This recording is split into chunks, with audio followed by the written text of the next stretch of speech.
Chapter number 1 में हमारा fundamentals of chemistry पहला जो हमारा टॉपिक है वो है branches of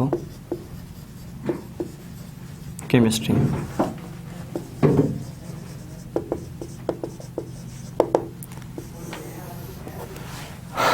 first of all हमारे पास जो ब्रांच है फिजिकल केमिस्ट्री।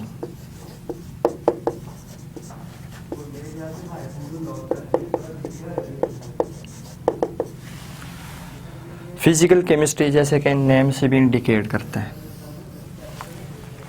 फिजिकल केमिस्ट्री हमारे पास केमिस्ट्री की वो ब्रांच है जिसमें हम एक रिलेशनशिप को स्टडी करते होते हैं।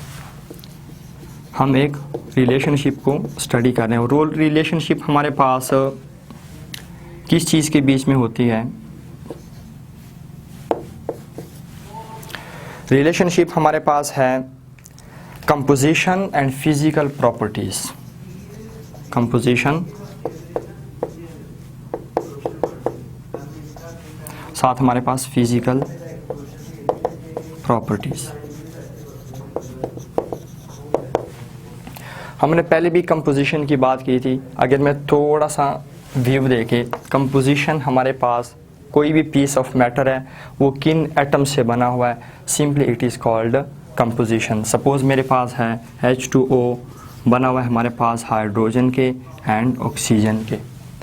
अब कंपोजिशन और फिजिकल प्रॉपर्टीज़ के बीच में रिलेशन क्या है, इस चीज़ को हमने स्टडी करना है फिजिकल केमिस्ट्री में। सपोज देखें हमारे पास H2O है, अब इसका कंपोजिशन है हाइड्रोजन एंड ऑक्सीजन, ये इसका कंपोजिशन है। हम आते हैं फिजिकल प्रॉपर्टीज़ पे। सपोज हमारे पास फिजिकल प्रॉपर्टीज़ है मेल्टिंग पॉइंट, साथ हमारे पास बॉइलिंग पॉइंट भी है। अब melting point and boiling point ये कंपोजिशन ऑफ मैटर पे डिपेंड करता है। जैसे जो भी कंपोजिशन ऑफ मैटर होगा उसी हिसाब से मेल्टिंग पॉइंट और बॉइलिंग पॉइंट होंगे। ऐसे नहीं होता कि हमारे पास कंपोजिशन कुछ और हो और मेल्टिंग पॉइंट बॉइलिंग पॉइंट कुछ और हो, नहीं। कंपोजिशन हमारे पास हाइड्रोजन है और ऑक्सीजन है, ये दोनों मिलकर हमारे पास H2O बनाते हैं। अब इसका melting point boiling point depend करता है हाइड्रोजन पे और ऑक्सीजन पे। ये हमारे पास सिंपल एक रिलेशनशिप है कंपोजिशन एंड फिजिकल प्रॉपर्टीज़। इसको हम डिस्कस करते होते हैं फिजिकल प्रॉपर्टीज़ में। अच्छा, इसके एप्लीकेशंस हमारे पास क्या है? इसमें हम स्टडी करते हैं फिजिकल केमिस्ट्री में स्ट्रक्चर ऑफ एटम को भी स्टडी करते हैं, इसके बाद फॉर्मेशन ऑफ मॉलिक्यूल्स को भी स्टडी करते हैं, इसमें behaviour of liquids solids and gases वगैरह को भी हम फिजिकल केमिस्ट्री में भी ही स्टडी करते हैं। अच्छा, एक यहाँ पे बात आ रही है structure of atom. Structure of atom हमारे पास, सपोज मैं एक बात करता हूँ, ये हमारे पास एटम है, एटम है, न्यूक्लियस है, साथ हमारे पास इसके शेल्स हैं। लेकिन एटम से पहले हम बात करते हैं सब एटॉमिक पार्टिकल्स की। सब एटॉमिक पार्टिकल्स क्या चीज़ हैं? हमारे पास 3 पार्टिकल्स हैं सब एटॉमिक पार्टिकल्स जिसको हम कहते हैं। फर्स्ट ऑफ ऑल हमारे पास है इलेक्ट्रॉन्स जिस पे नेगेटिव चार्ज होता है, प्लस प्रोटॉन्स जिस पे पॉजिटिव चार्ज होता है, and plus neutrons. Neutron word निकला हुआ है न्यूट्रल से, जिस पे कोई भी चार्ज नहीं होता। अब ये तीनों सब एटॉमिक पार्टिकल्स कंबाइन होके एटम बनाते होते हैं।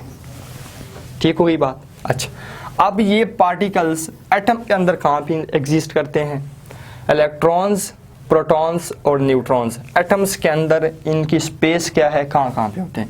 प्रोटॉन्स हमारे पास होते हैं न्यूक्लियस में, न्यूट्रॉन्स भी हमारे पास होते हैं न्यूक्लियस में।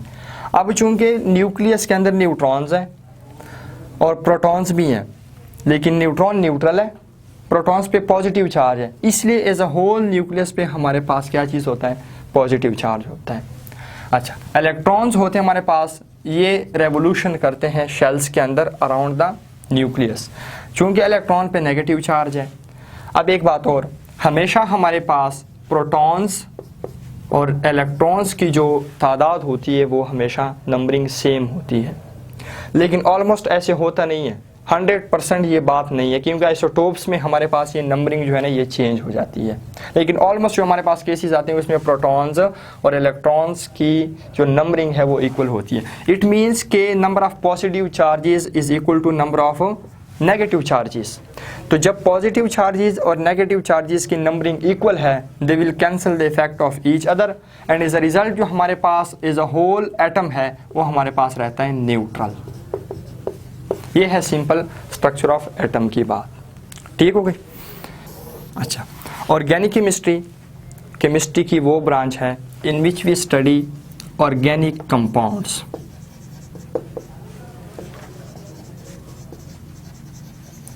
Second one, hydrocarbons.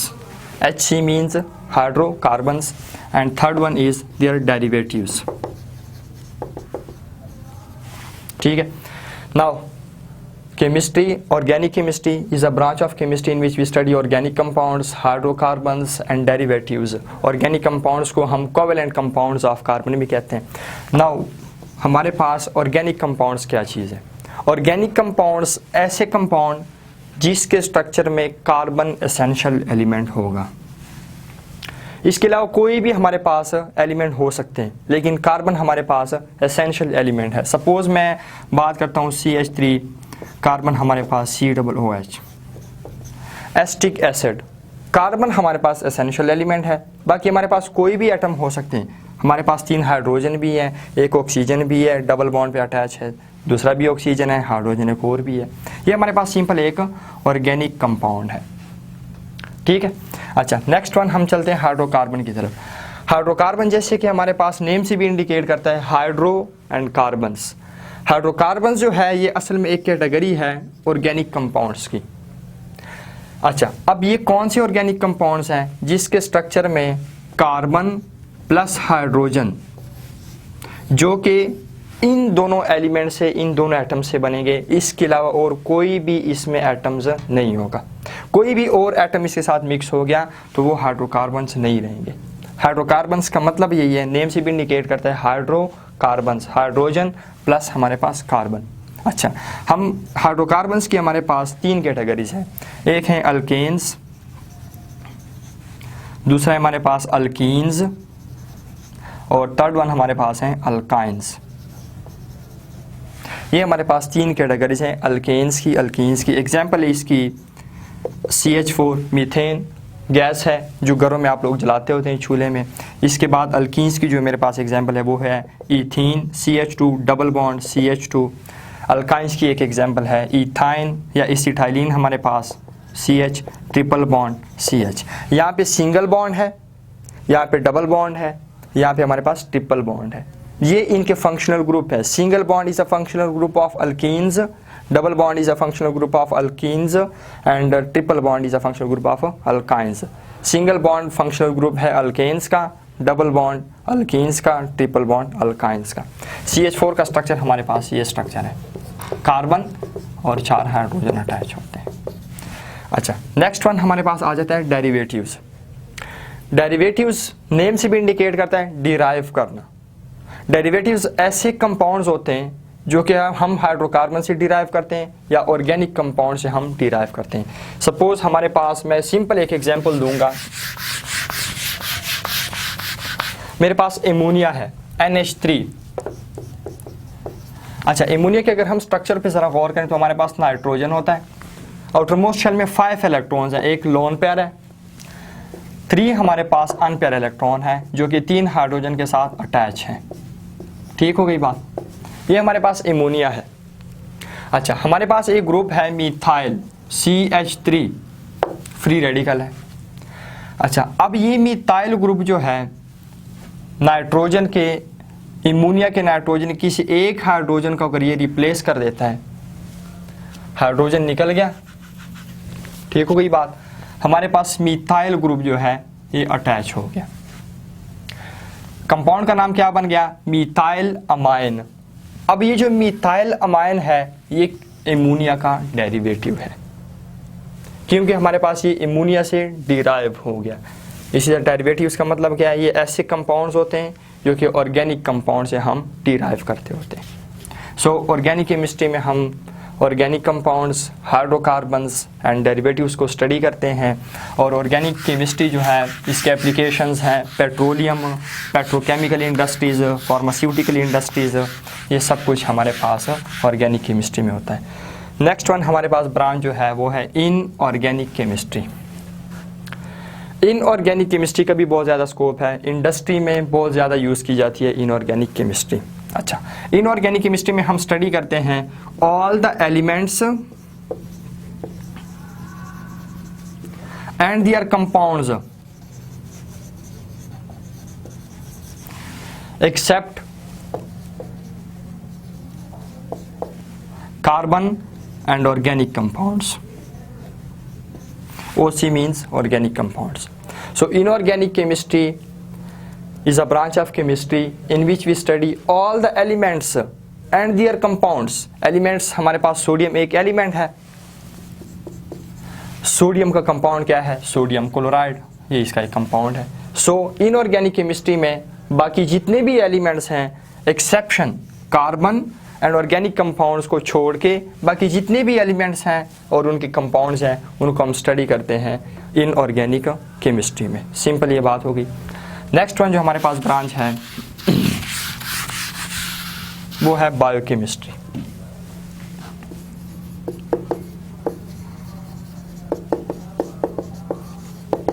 अच्छा, बायोकेमिस्ट्री टू वर्ड्स का कॉम्बिनेशन है. First one is bio and second one is chemistry.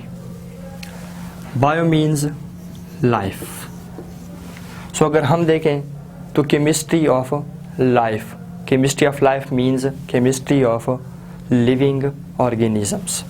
इस ब्रांच में हम जो स्टडी करते हैं फर्स्ट ऑफ ऑल हम स्ट्रक्चर को स्टडी करते हैं, सेकेंड वन हम कंपोजिशन को स्टडी करते हैं, और थर्ड वन जो हमारे पास है इसमें हम स्टडी करते हैं रिएक्शंस ऑफ सब्सटेंस. अच्छा, biochemistry is the branch of chemistry in which we study structure, composition and reactions of substance. अच्छा, इन चीज़ों को हम कोई भी सब्सटेंस है मेरे पास उसके हम स्ट्रक्चर को स्टडी करेंगे, कंपोजिशन को स्टडी करेंगे और उसके रिएक्शंस को स्टडी करेंगे, लेकिन कहाँ पे, inside the body of living organisms.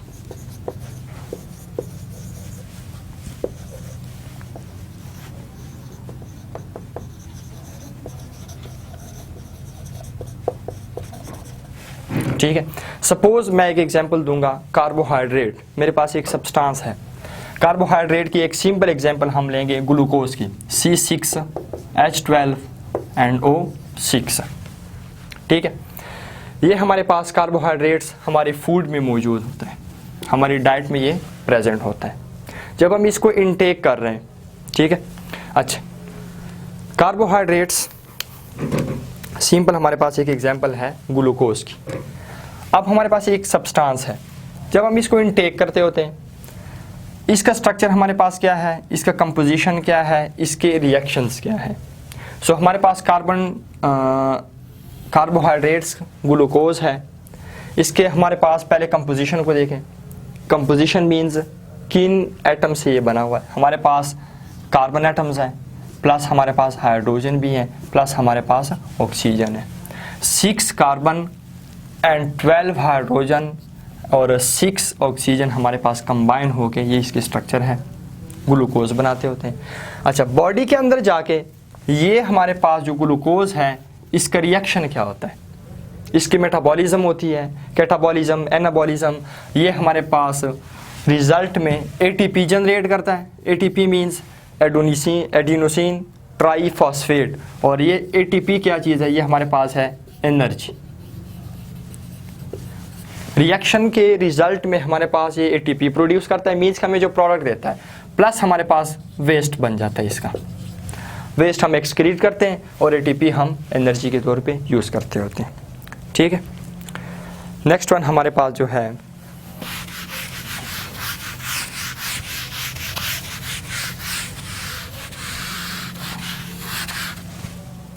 Next one है इंडस्ट्रियल केमिस्ट्री.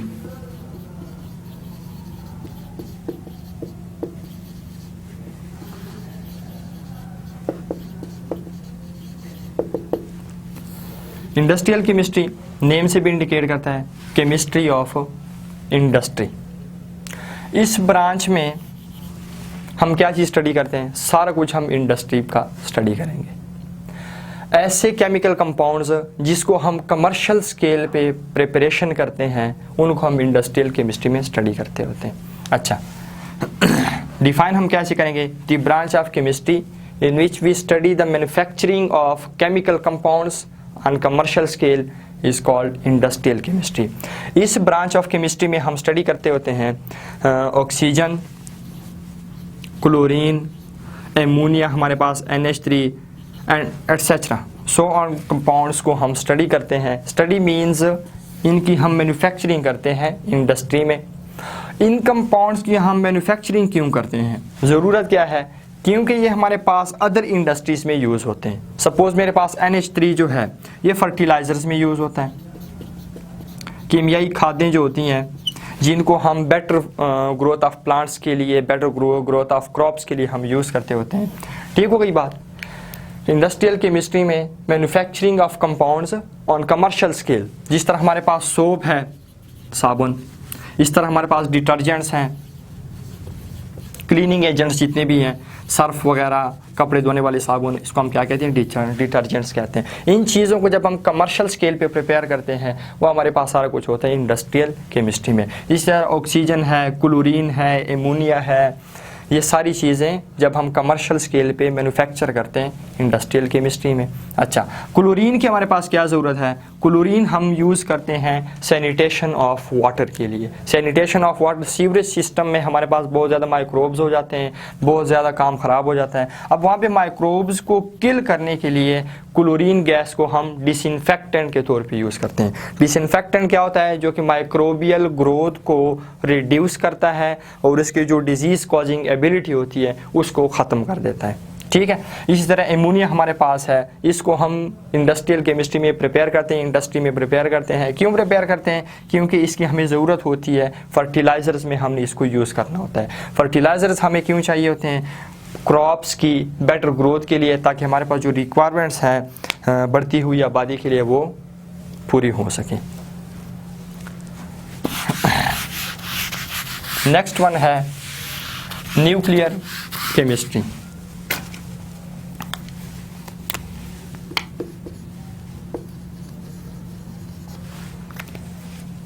अच्छा, न्यूक्लियर केमिस्ट्री नेम से भी इंडिकेट करता है न्यूक्लियस।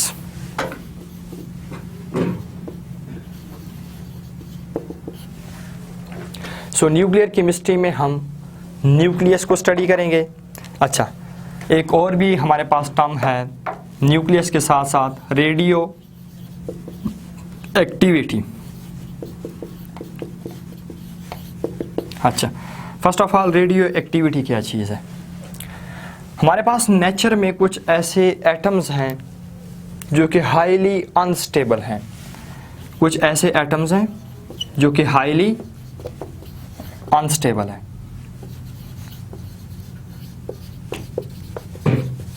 अब वो हाईली अनस्टेबल है, उन एटम से कॉन्टिन्यूसली हमारे पास रेडिएशंस एमिट होती रहती हैं। एग्जाम्पल मैं दूंगा यूरेनियम की। यूरेनियम हमारे पास एक ऐसा एटम है जो कि नेचर में ये हाईली अनस्टेबल है। अब इसने अपने आप को स्टेबल करने के लिए इससे कॉन्टिन्यूसली रेडिएशंस एमिट होती रहती हैं। अब हाईली अनस्टेबल से रेडिएशंस का कॉन्टिन्यूसली एमिट होते रहना, सिंपली इसको हम क्या कहते हैं? रेडियो एक्टिविटी कहते हैं।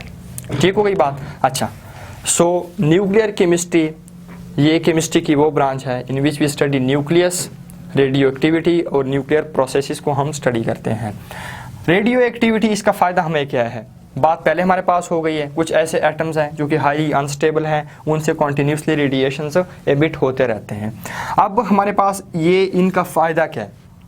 ये जो रेडिएशंस हमारे पास एमिट होती रहती हैं, इसके बहुत सारे बेनिफिशियल एस्पेक्ट्स हैं। बेनिफिशियल एस्पेक्ट्स हमारे पास ये हैं कि इसको हम मेडिकल ट्रीटमेंट में यूज़ करते हैं। मेडिकल ट्रीटमेंट में इसका इलाज जो है हमारे पास रेडियोथेरेपी, एक वर्ड हमारे पास आता है radiotherapy. Radiotherapy means treatment with radiations. Cancer की ट्रीटमेंट में हम रेडियोथेरेपी को यूज़ करते हैं। कैंसर में असल में होता क्या है? वहाँ पे अनकंट्रोल्ड सेल डिवीजन स्टार्ट हो जाती है। सेल की जो डिवीजन होती है वो बिल्कुल कंट्रोल से बाहर हो जाती है। अब उस कंट्रोल को, सेल्स की डिवीजन को कंट्रोल करने के लिए हम उसके ऊपर रेडिएशंस पास करते हैं। एक्सरेज होते हैं, अल्फ़ा पार्टिकल्स होते हैं, बीटा रेडिएशंस, मुख्तलिफ़ किस्म की रेडिएशंस हैं। ठीक है, एक तो हमारे पास इसका एस्पेक्ट ये है। दूसरा जो हमारे पास एस्पेक्ट है मेडिकल ट्रीटमेंट में है, ट्यूमर की डिजीज़ में भी इसको यूज़ करते होते हैं। सो ये रेडियो एक्टिविटी के कुछ बेनिफिशियल एस्पेक्ट्स हैं और ये सारा कुछ हम स्टडी करते होते हैं न्यूक्लियर केमिस्ट्री में। यही चीज़ जो हमारे पास है रेडियो एक्टिविटी, इलेक्ट्रिक पावर, बिजली का बनना, उसमें भी रेडियो एक्टिविटी का इस्तेमाल किया जाता है। Environmental chemistry, chemistry of environment. Environmental chemistry में हम क्या चीज़ स्टडी करते हैं, हम इसमें पूरा एनवायरनमेंट को स्टडी करते होते हैं। अच्छा, एनवायरनमेंट में कैसे हम स्टडी करते हैं, एनवायरनमेंट के हमने कंपोनेंट्स को स्टडी करने हैं। First one components and second one effects of human activities on environment. Effects of human activities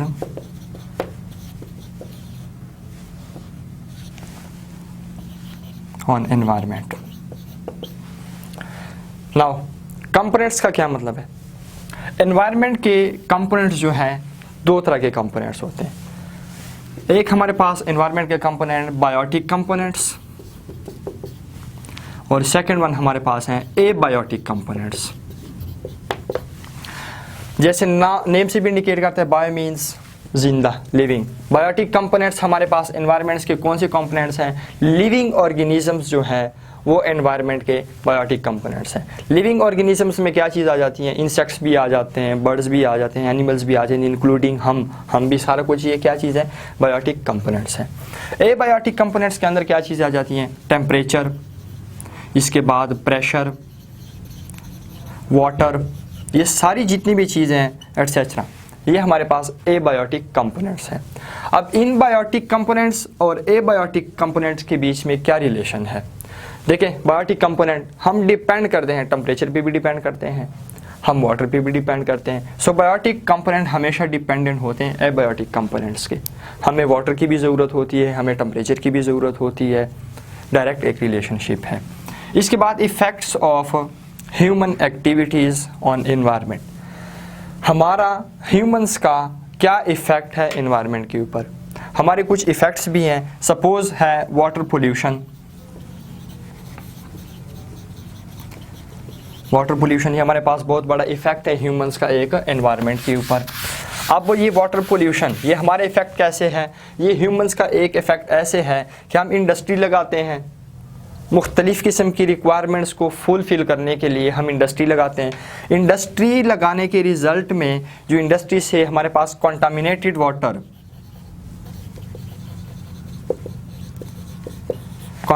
water हमारे पास निकलता है, वो हमारे पास जाते हैं कहाँ पे? दरियाओं में, नहरों में वगैरह। वहाँ पे ये एक्वेटिक लाइफ को एक तो अफेक्ट करते हैं, वाटर पोल्यूशन को कॉज करते हैं। वाटर जब एक दफ़ा पोल्यूट हो गया तो हमारे पास दरियाओं, नहरों में जो एक्वेटिक लाइफ है, वहाँ पे जो फ़िश वगैरह हैं और भी हमारे पास प्लांट्स की ग्रोथ होती है, वहाँ पे माइक्रोब्स हैं वाटर के अंदर, ये एक्वेटिक लाइफ को सारा इफ़ेक्ट करते होते हैं। सेकेंड वन हमारे पास एयर पोल्यूशन है। ये भी ह्यूमन का एक इफ़ेक्ट है एनवायरनमेंट के ऊपर। ये भी क्या चीज़ है? ये भी उसी के रिज़ल्ट में है कि हम इंडस्ट्री लगाते हैं, इंडस्ट्री से हमारे पास जहरीली गैसें जाती हैं, क्लोरोफ्लोरोकार्बन्स हैं एटसेट्रा, हमारे पास जो गैसेस होती हैं एटमॉस्फेयर में जाती हैं, एटमॉस्फेयर को ख़राब करते हैं। और यही जो हमारे पास क्लोरोफ्लोरोकार्बन्स हैं, CFCs, क्लोरोफ्लोरोकार्बन्स, जब ये हमारे पास गैसेस जाती हैं एटमॉस्फेयर में ओजोन की एक लेयर है, O3 ओजोन का फॉर्मूला है। ये क्लोरोफ्लोरोकार्बन्स ओजोन के साथ रिएक्शन करते हैं, ओजोन के अंदर होल्स को क्रिएट करते हैं। अच्छा, जब ओजोन के अंदर होल्स क्रिएट हो जाते हैं, सन से हमारे पास आती हैं अल्ट्रावायलेट रेडिएशंस, UV रेडिएशंस। अब ये अल्ट्रावायलेट रेडिएशंस ओजोन लेयर अपने अंदर इंट्रैप्ट कर लेता है, अपने अंदर इसको एब्जॉर्ब कर लेते हैं, अर्थ तक इसको पहुंचने नहीं दे रहा। ठीक हो गई बात?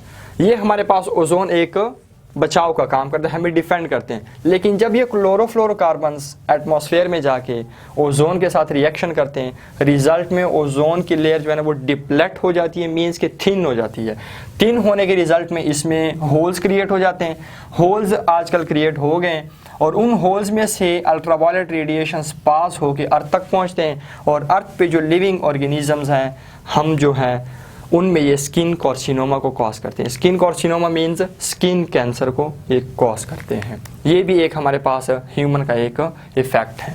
इसी तरह जब क्लोरोफ्लोरोकार्बन्स ओजोन लेयर को डिप्लेट करते हैं, थिन करते हैं, इसके नतीजे में हमारे पास ग्लोबल वार्मिंग हो जाती है, मीन्स कि हमारे पास दुनिया में गर्मी बढ़ती जा रही है। यही वजह है कि ओजोन की लेयर थिन होती जा रही है, डिप्लेट होती जा रही है। सन्स के जो हमारे पास हज़र्ड्स, ख़तरनाक जो रेज़ हैं, जो रेडिएशंस हैं, वो अर्थ तक पहुंच रही हैं और रिज़ल्ट में ग्लोबल को वार्म कर रही हैं।